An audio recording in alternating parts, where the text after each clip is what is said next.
There's an extra auditory element to it, like with the Yeah. Little jingle. It sounds like money in your pocket. That's right. Which you won't have any if you buy.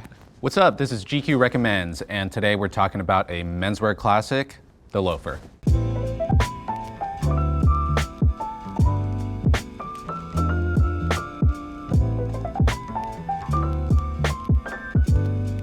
The origins of the modern loafer are debatable, but they became popular here in America in the 1930s through a style called the Weejen, which is a derivative of Norwegian. So these days there are a ton of different loafer styles that you're probably intimately familiar with. There's Venetian loafers, there's Belgian loafers, but today we're going to focus on three essential styles: the penny loafer, the horsebit loafer, and the tassel loafer. Each of us were tasked with a different price range to find the best possible loafers at that price. 200 and below. I got $200 to $400. And I got 400 and up. Money is no object.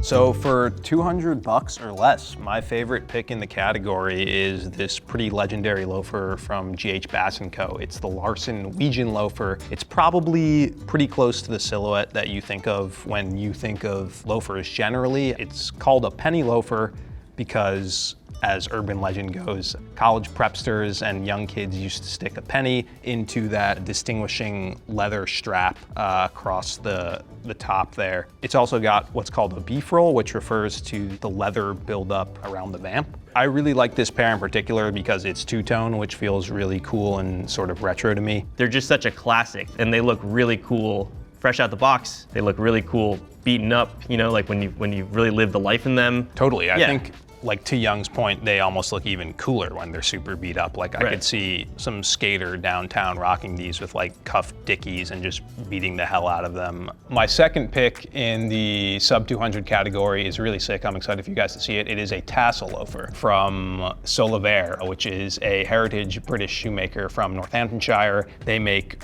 really good, really solid, really chunky shoes. They actually used to manufacture Doc Martens. This silhouette is really cool for a few reasons. One of them being that it's Tyler, the Creator's go-to shoe, which is probably the only cosign you ever really need. But it's got this chunky rubber sole that's distinct to what you probably know from Doc Martens. It leans into the tassel element. So it's got like the kilty detailing right there, but it still has a nice rounded sole. It's like this weird mishmash of old manish because of the kilty, but then like punk rock because of the soles. Like it's just kind of a perfect shoe. It's beautiful. Yeah, it really is. These in particular are like diesel, you know, like you can do anything to them and do anything in them and they'll come out the other side like looking pretty fresh. So my third pick in this category is this really cool lug sole loafer from Sebago. I have a small confession to make. These are actually not below $200. They're technically $250, but here's where I'm going to make my salary. The real hack is that they're almost always on sale, and Sebago might not be happy about me telling you that, so keep it between us. So yeah, I'm sticking with my pick in this category. They're what your finance friends might call a deal sled, which is a loafer that you wear to the office when you're, snapping necks, taking names, but then they're outfitted with this chunky, durable lug sole, which kind of gives them an outdoorsy bent if the weather goes awry when you're running to meet your high-powered colleagues at the hottest lunch spot.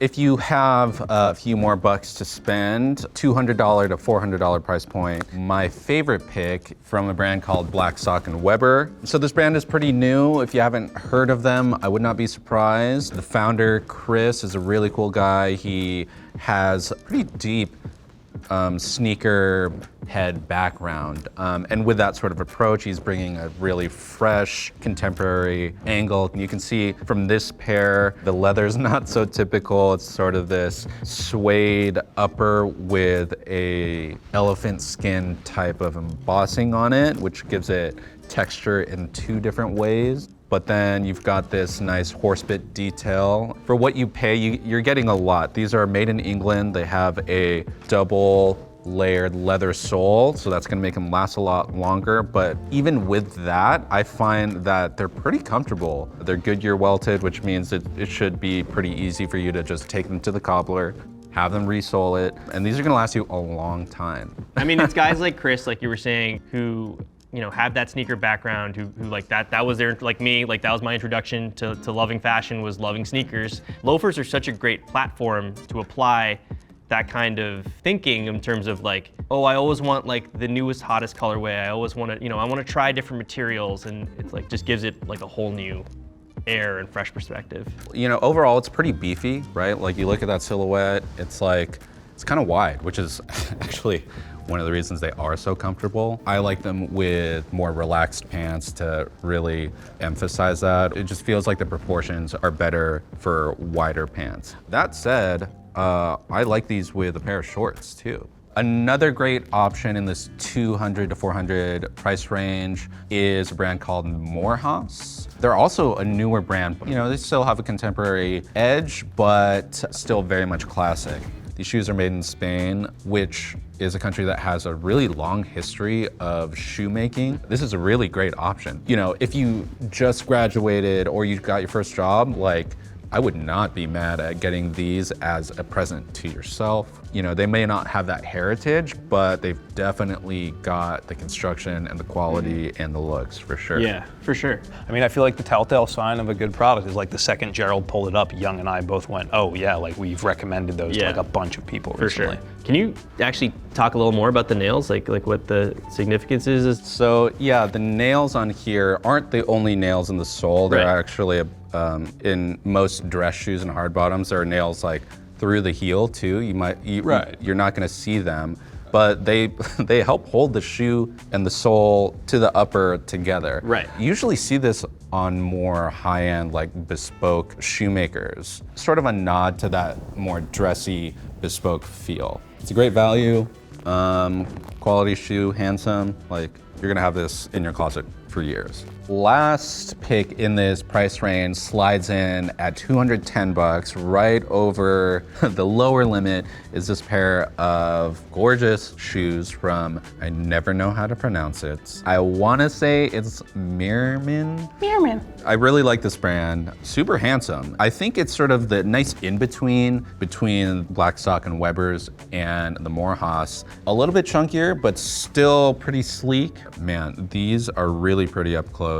It's got this gorgeous deep chocolate color to the suede and also a contrast leather up here at the collar. It's just really nice. It's just like for barely over $200, there's an insane amount of detail. And what I also really like about these is that they're unlined, so they're really soft. And that makes them great for wearing in summer. If you're one of those guys that wears your loafers without socks, gross.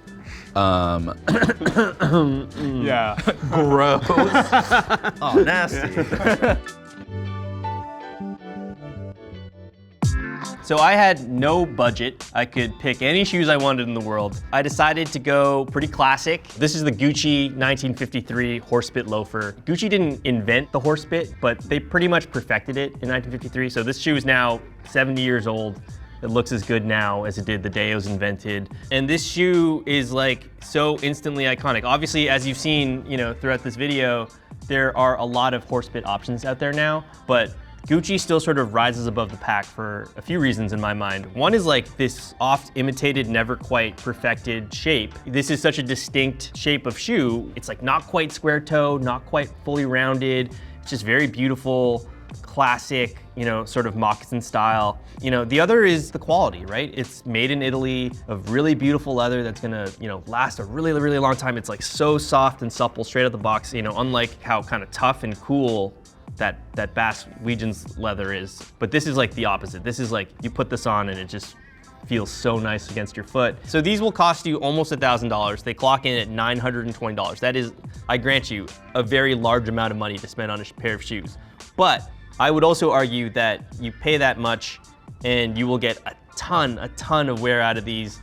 They are like heirloom quality. Your grandson will be so chuffed to be like, hell yeah, I got my grandpa's beat to shit Gucci loafers and they look sick. There's an extra auditory element to it, like with the little jingle. It sounds like money in your pocket. That's right. Which you won't have any if you buy.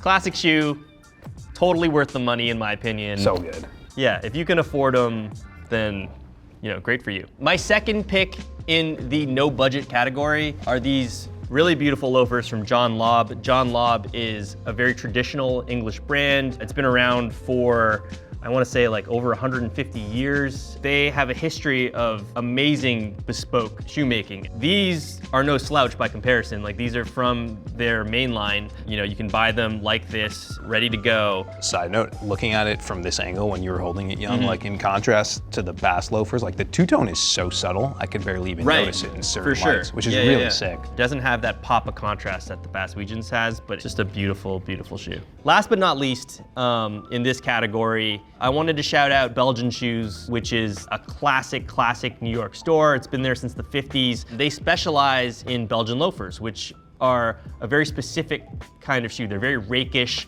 They have sort of like an aggressively low cut vamp and a little bow tie, which is really cute. There's some instances where they feel a little more formal, like a black pair of Belgians looks amazing with the tux. I have a pair and I really like to wear them with anything. Like I think they come in a lot of really cool colors. Belgian Shoes is like a very small hole-in-the-wall store in the Upper East Side.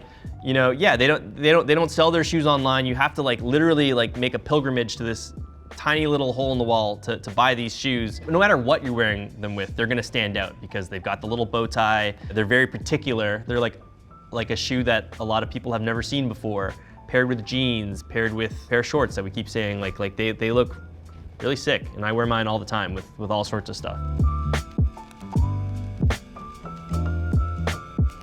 So those are all of our picks today. As you can see, there is a massive spectrum of loafers available, but they're all really great. They all are super, super versatile.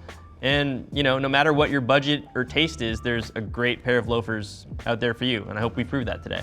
Thank you guys so much once again for tuning in. And as always, if you see anything you like, you can check out all of the links immediately below.